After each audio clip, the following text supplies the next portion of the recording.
Today we are discussing about Newton's third law of motion. In the previous class we are discussed about Newton's second law of motion, and that is F is equal to ma. And today is the third law of motion, that is every action there is an equal and opposite reaction. And discussing the third law, first of all we have to discussing what is impulsive force. Impulsive force is a force that acting very short time. That is impulsive force. The force acting very short time is known as impulsive force. And this impulsive force making a work. Okay. And impulse of a force is equal to force into time. Impulsive force is a force that is acting in short time, and impulse is equal to force into time.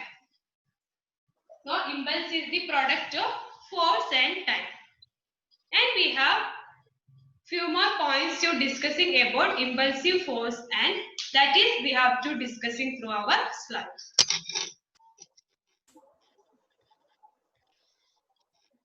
Impulsive force. It is a very large force acting for a very short time. Impulse of a force is the product of force and time. Impulse is equal to force into time, which is equal to F into T. F is equal to M into V minus U by T. And this F is adding to the impulse of force, that is impulse is equal to force into time. So this equation is changing into F is equal to M into V minus U by T into T. So this calculation is given equation MV minus MU. So F is equal to M into V minus U by T into T, and we got F is equal to M into V minus M into U from the equation of impulse, force into time. And this is the changing momentum, that is F is equal to MV minus MU is the changing momentum. And this changing momentum of an object is equal to the impulse experienced by it is the impulse momentum principle. So from the impulsive force we are derived a new principle, that is impulse momentum principle. The changing momentum of an object is equal to the impulse experienced by it. Impulse is equal to changing momentum, that is equal to MV minus MU. Force into time is equal to changing momentum. Ft is equal to a constant. When the changing momentum is a constant, force acting on a body will be inversely proportional to the time taken. Okay. That is, impulsive force is the force that acting very short time, and impulse is equal to force into time. In the previous class we had discussed that F is equal to M into V minus U by T, and now F is equal to impulse is equal to F into T. In the previous class we are discussing F is equal to M into V minus U by T, and here impulse is equal to F into T. So substituting this F to the equation in the impulse, we got that F is equal to M into V minus U by T into T. These both T's are cancelled each other, and F is equal to MV minus MU. So this is the changing momentum, and this changing momentum is equal to the force acting. And this is the impulse momentum principle. The impulse momentum principle saying that the changing momentum is equal to the applied force. And this is comes to constant. The force is inversely proportional to the time taken to applying the force. That is F proportional 1 by T. F proportional 1 by T, that is F is inversely proportional to the time taken. Okay, so I think all of you understand what is the impulse, impulsive force and the impulse momentum principle. Okay, and next we have to discussing about Newton's third law of motion through slide.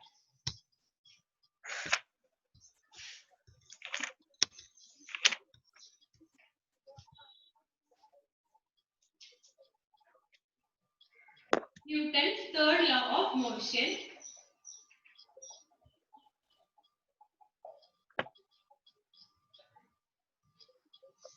To every action, there is equal and opposite reaction.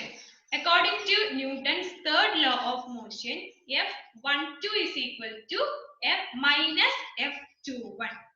F12 is the force exerted on the first object by the second.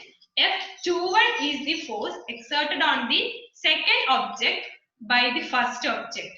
Okay. This is Newton's third law of motion. Okay.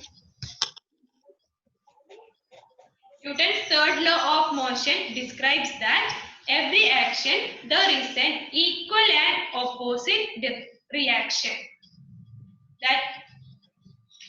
That is giving that F12 is equal to minus F21. Every action there is an equal and opposite reaction. That opposite is showing the negative sign, and F12 is equal to F21.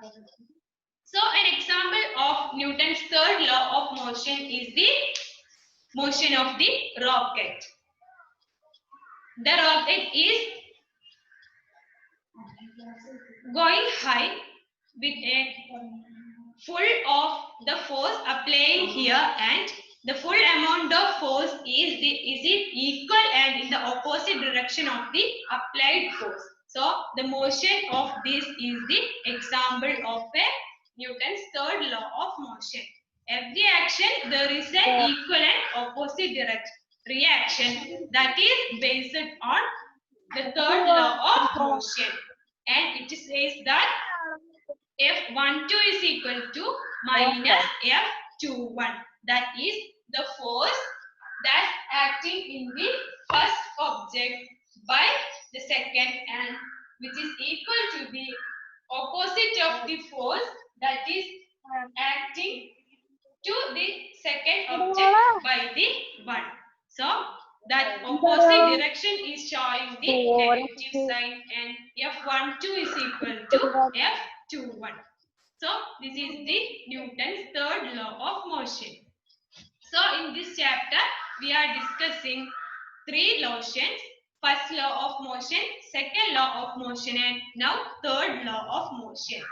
In the first law we are saying that an external unbalanced force is acting on an object that changing the state of rest or uniform motion of a body. And in the second law, F is equal to ma, and in the third law, there is every action there is equal and opposite reaction. So this is Newton's three laws of motion. A body in a movement or body in a state of motion of rest following the three laws of motion. Based on their motion, we have to conclude in the three laws of motions. Okay.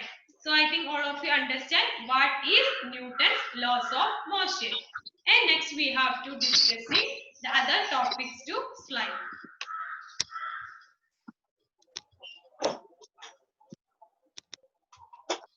Law of conservation of momentum. In the absence of an external force, the total momentum of a system is a constant. This is the law of conservation of momentum. If the absence of the external force, the total momentum of a system is constant, and this is the law of conservation of momentum. Okay.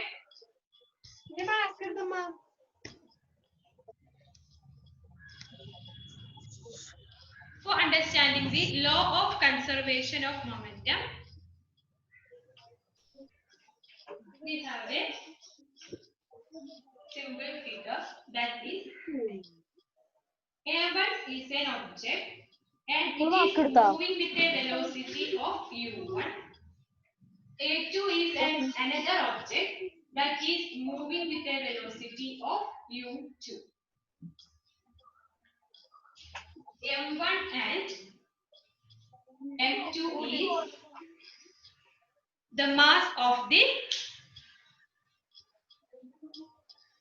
objects. So the momentum of the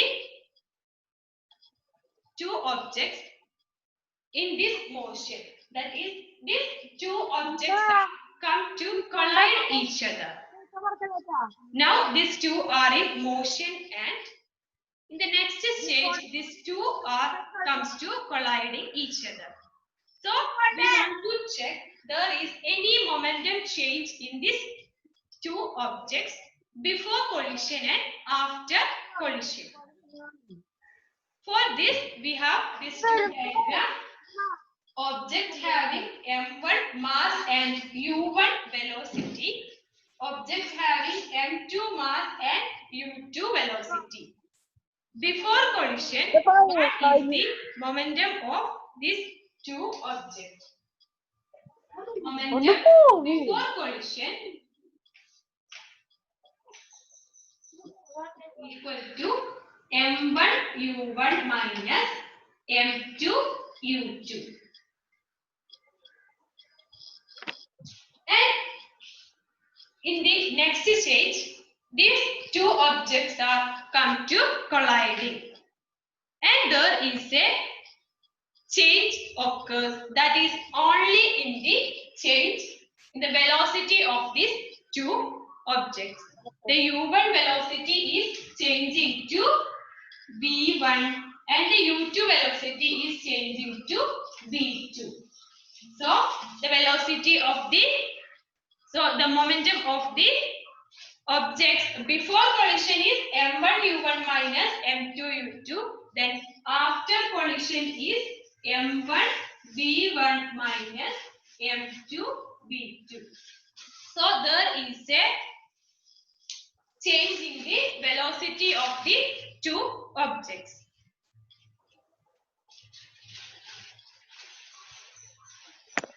And here, in the time of collision, there is a force acting on one object by the another object, and the amount of force in this collision is found out in the second law of motion, that is F is equal to ma.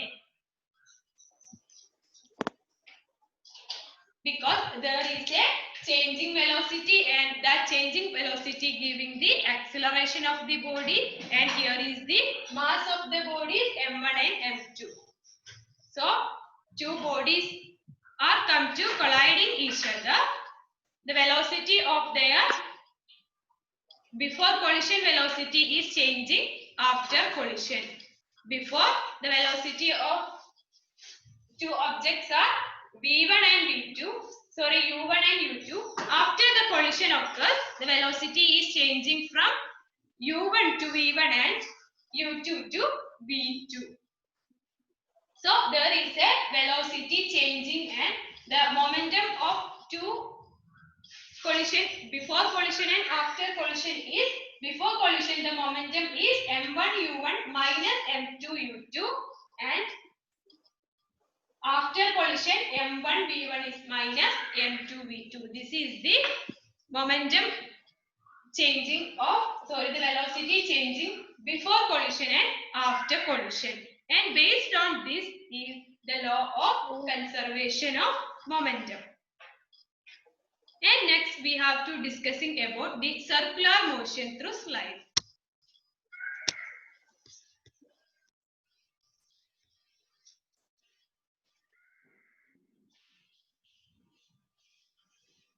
Circular motion. The motion of an object is along a circular path is known as the circular motion. The motion of a body in a circular path is known as the circular motion. And there are some related topic to the circular motion, that is centripetal acceleration, centripetal force and uniform circular motion. What is a centripetal acceleration? The acceleration experienced by an object in a circular motion along the radius towards the center of the circle, that acceleration is the centripetal acceleration. And centripetal force, this force that creates a centripetal acceleration, these two are directed towards the center. That is the centripetal force. The force that creates a centripetal acceleration is the centripetal force, and the centripetal acceleration and centripetal force is towards the center. F is equal to mv square by t. That is the centripetal force. Uniform circular motion. If an object is moving along a circular path, covers equal distance in equal interval of time, is the uniform circular motion. So, a circular motion of an object along a circular path is known as the circular motion, and in uniform circular motion, the path is circular and it covers equal distance in equal interval of time. That is the difference between circular and uniform circular motion. Okay. So now we are discussing the circular motion. A body is moving in a circular path.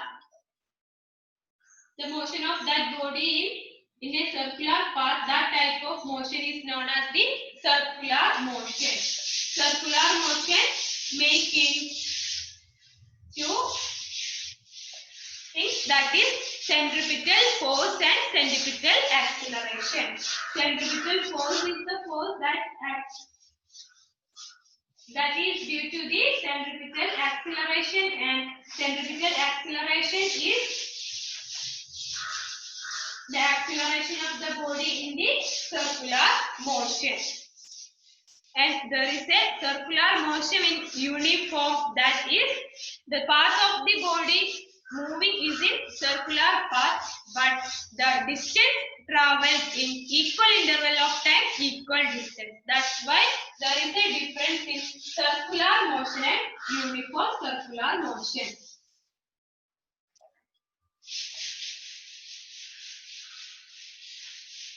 Circular motion is that a body is moving in a path of a circular path, that is the circular motion, and it's traveling in equal distance covering equal interval of time is known as uniform circular motion.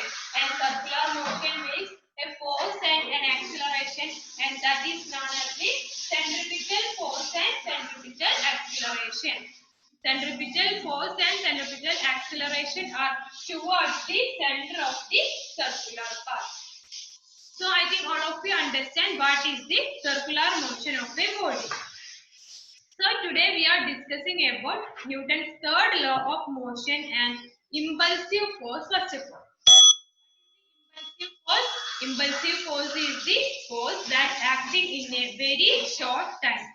And impulse is equal to force into time, and force is, we are discussing that force is m into v minus u by t, and that equation gives a changing momentum. Changing momentum is equal to the impulse of the force, and that is known as the impulse momentum principle. That is, the impulse is equal to changing momentum, that is, which is equal to mv minus mu, and that is the changing momentum, and that shows the impulse momentum principle. And next we are discussing the third law of motion, that is, every action there is an equal and opposite reaction, and that's showing F21 is equal to minus F12, or F12 is equal to minus F21. Okay. And next we are discussing what is the law of conservation of a momentum. In the absence of an external force, the total momentum of a system is a constant, is known as the law of conservation of momentum. For deriving the law of conservation of momentum, we are discussing about a collision of two objects. Before object, the two objects having a mass of m1 and m2 and a velocity of u1 and u2. And after the collision, there is a change in their velocity. The velocity is changing to v1 and v2, and the changing momentum after collision is m1 v1 minus m1 u1, and the momentum before collision is m1 u1 minus m2 u2. And from here we can understand that the absence of an external force, there is no changing momentum. There is a constant momentum, and that known as the law of conservation of momentum. And next we are discussing the circular motion. This is very simple. That is, a body is in a motion, and the motion occurs in a circular path. That type of motion is circular motion.